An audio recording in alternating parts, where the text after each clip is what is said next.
make connecting easy. And easy is good. MoneyGram. Choice is in your hands.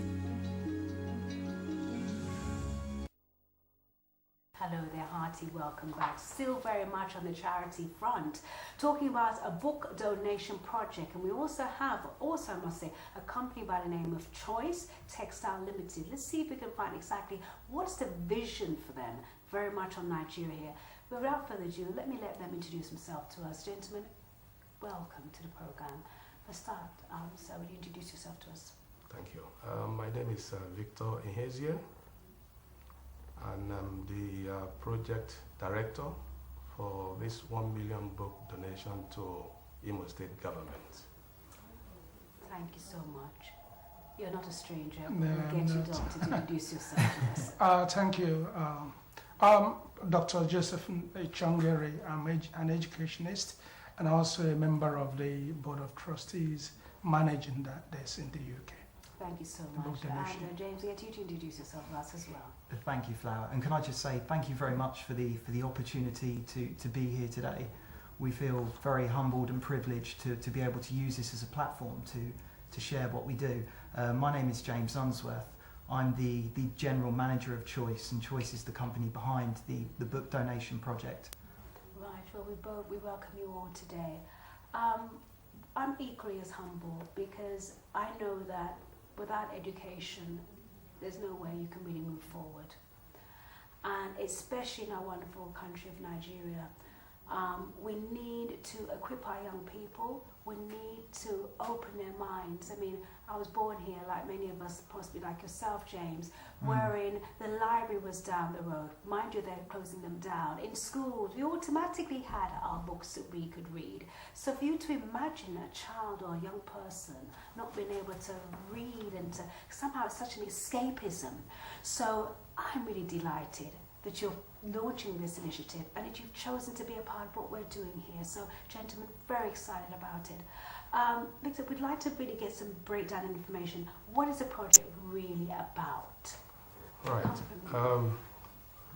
Aloysius Ihezie, who is the managing director of Choice Textile Limited, UK, went to school in Nigeria, Holy Ghost College, and also went on to University of Benin, right, where he studied optometry. We are from a place called Nwidi in Oru West, in Imo State. I think it must have been about June last year. Aloysius came to me with a dream that he had. We're seeing books at the moment on our in order to help the children of the Southeast. Over the years, due to military incursion in Nigeria, the educational sector in Nigeria went into decay. It's nothing to write home about in terms of the structure, in terms of books for the students. So he decided that he wants to make a change. Right. And in doing that change, he said he wants to make a book donation of 3 million books to the southeast of Nigeria. Starting with Imo State, of which he said he's going to give 1 million. Anambra State, 500,000. Abia State, 500,000 book. Ebonyi State, and Enugu State as well. Right. And all these projects are 5 years duration. And that of Imo State, he had sent 17 containers consisting of 650,000 books in Nigeria right now. Well, we've just seen on the screen, you can see the donation, the whole thing taking place. And it's breathtaking. And it is such a delight and so refreshing. And it's just showing how one individual with an open heart has been able to say, enough is enough and I want to give back. Now, Doctor, you're very well known on our screen here, and also when you talk about education, that's something that you find paramount, and you're constantly doing courses and having various events on this. How did you get involved? Thank you very much, Florence. And Well, I got involved with this project through Chief Victor Ihezie, who is the elder brother of the philanthropist Oh. Aloysius. So it was sometime last year that I got to know about this project, and I was invited to the launch, the book launch, the launch. That is the first time, we call it the launch because that was the first time the first consignment left the premises of choice to the seaport, and I was invited in my capacity as one of the chieftains of Ohanese Ndigbo and also as a son of Igbo land. We were all there, and what I saw that day, I never expected. When they talked about donating books, I thought it was about maybe 1,000 books and all that. To talk about 3 million books. And these books are not novels. These are textbooks, current books, books being currently used within the UK. In fact, so the mass textbook, one of the sets that I saw was one of the sets that I'm currently using to teach A-level maths here. So It's current. current And that is, stuff. I think, the key thing, because we tend to think about books and something that is 30 years old, No. 20 years No. old. But I mean, we're doing current things. James, I want to get it. James, I can see you shaking your head there. Of course, you are part of that. I said it at the top of the hour a few minutes ago. For us, we're born here. It's just automatic. What's going through your mind when you realise what was really going on there? Well, I've only had the privilege of knowing Aloysius for 3 months. I believe it or not, I'm still in my infancy there. I joined 3 months ago, and it was just a complete culture shock for someone like me. Obviously, growing up in the UK, Yes. growing up in London, being British, I've always had the opportunities that the UK will provide. I'm fortunate enough to have a university education. Excellent. And when I first met Aloysius, one of the striking facts that he first said to me was that in Nigeria alone, 10 million kids, 10 million children of school age don't actually attend school. And it's the most shocking statistic, not only in Europe, but in the whole world. And it's because of that figure alone, that gave Aloysius the impetus and the drive to start up this project. And not only is he an innovator, is he a visionary, he's doing something on a global stage. He's doing philanthropy on a macro level. It's so inspiring to see. And as soon as I got involved with the project, I just immersed myself completely.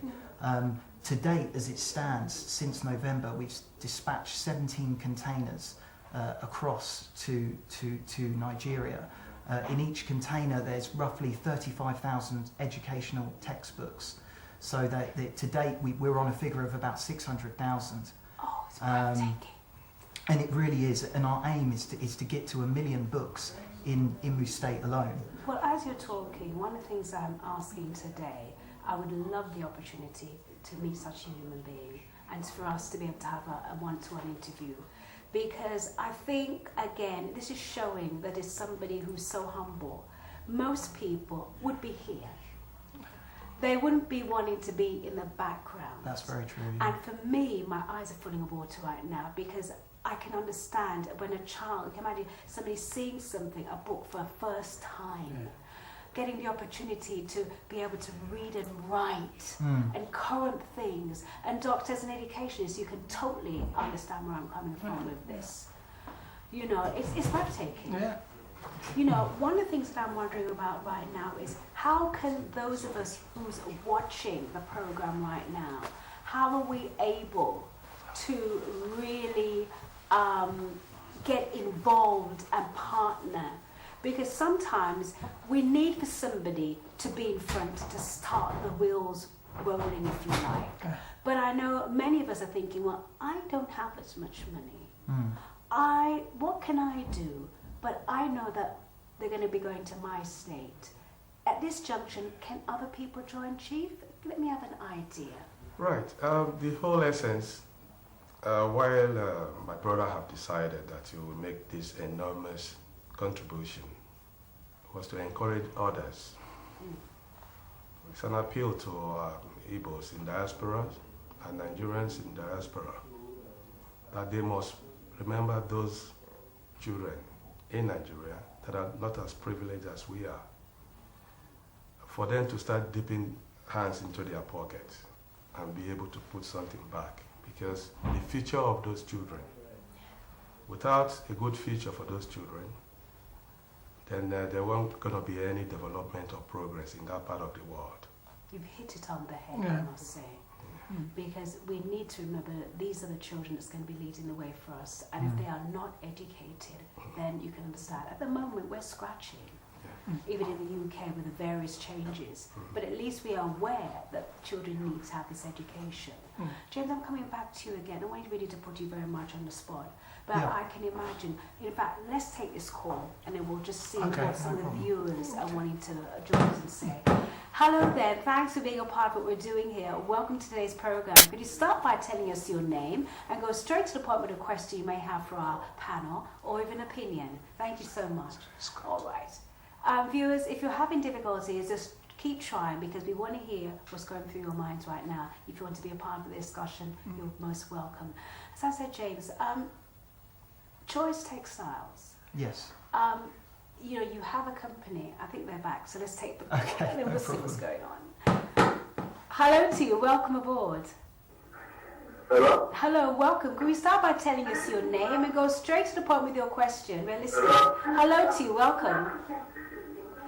Put your TV set down, please. That's our rule here. Go ahead. We're listening. Oh. Right, let me take this opportunity to remind our viewers. When you're calling us, please put the volume of your TV set down and make life so much easier, and they'll be able to hear exactly what's going through your mind if your opinion or questions. As I said, James, I mean, it's such a detachment for us here. It really is, isn't it? I think sometimes we go around in our own bubble here and don't quite appreciate what it's like over there.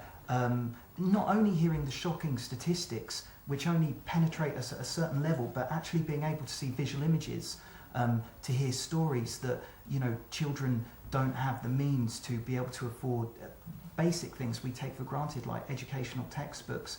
They, you know, sometimes have to are forced into work at an early age and don't have the opportunity to go on to secondary education. And what we find that it's a cycle that repeats itself after generation and generation.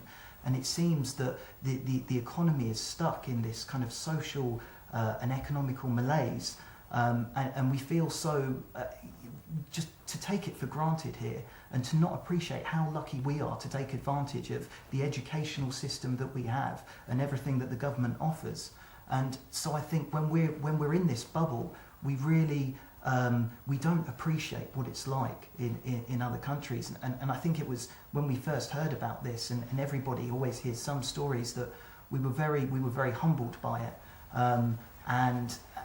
And so this has just galvanised us, you know, each and every day. It's given us new impetus. Right, you're just getting an energy from. I can feel. Exactly. I can yeah. sense the buzz that you've got right now, and it's really exciting.